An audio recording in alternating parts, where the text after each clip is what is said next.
la Loire, Saint-Étienne 42, qui était monsieur Pascal Quément, depuis 25 ans. Et quand j'ai vu qu'en 2004, il devenait garde des Sceaux pendant l'enfer d'Outreau, j'ai vraiment cru que j'allais faire une syncope, quoi. Voilà. Alors, ses parents protecteurs... Voilà. Aussi, lorsqu'en 2006, les gendarmes de la brigade de Rivesaltes avaient refusé de prendre l'audition d'un enfant de 10 ans, au prétexte que ce qu'il décrivait était trop horrible. J'ai compris que la musique était écrite. Parce qu'il faut savoir que dès le départ, moi j'ai très vite compris en 2003 que c'était écrit.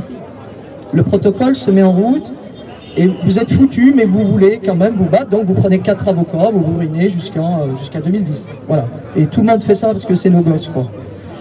Avait refusé de prendre. J'ai compris que la musique était écrite et j'ai dû l'entendre de mes oreilles, de la part de pseudo-enquêteurs et aussi plus tard de la bouche de magistrats. Voilà. L'enquête n'ira pas plus loin que la prise d'audition du présumé innocent, afin, ça aussi j'ai droit à ça, afin de ne pas risquer de nuire à sa vie privée, à ce brave homme, à son honorabilité, à sa respectabilité, manifestement menacée honteusement par les délires d'un petit mythomane. Très certainement, le parent protecteur souffrira d'une pathologie psychiatrique. Moi, je souffre depuis 2003 de psychose délirante à thématique sexuelle. Et je devrais être ou interné, ou je vais me suicider, parce qu'ils se couvrent. Hein. Quoi que vous faites, ils sont couverts. Voilà. Et qu'il sera lui aussi en plein délire.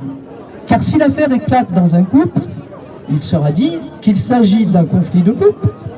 Non pas, bien sûr, d'une sordide affaire d'un criminel de viol d'enfant par ascendant. C'est ainsi que le criminel devient victime et que l'enfant et l'adulte protecteur deviennent coupables. Voilà. C'est ça la perversité. C'est quand on vous la joue à l'envers en permanence, quoi. Le grand public suivra. Vous vous retrouvez seul. Seul. Parce que vous vous retrouvez avec des gens qui vous demandent chaque fois, est-ce que tu as peur? Alors, quand j'ai entendu Morad dire, il y a 2 mois de ça dans une vidéo, mais comment tu... J'ai dit ça à ma mère, mais comment tu peux avoir peur d'un type qui viole des gosses? Oh! Impossible! Moi, pour moi, en tout cas, c'est impossible.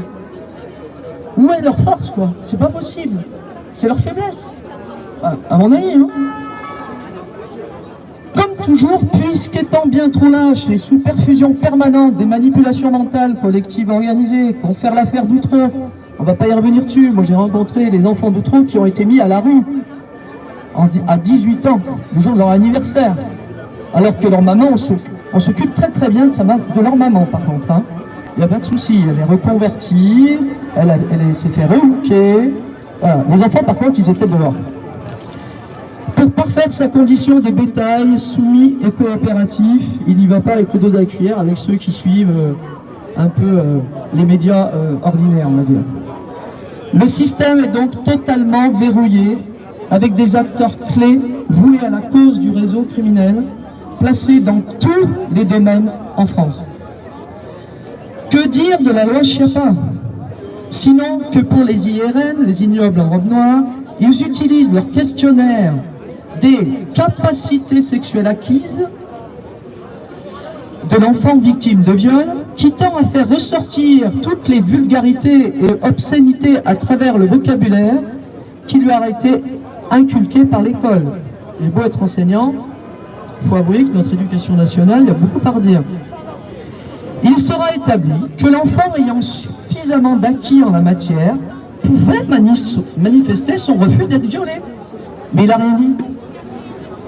Et que donc, s'il ne l'a pas fait, il faudrait donc en conclure qu'il était consentant.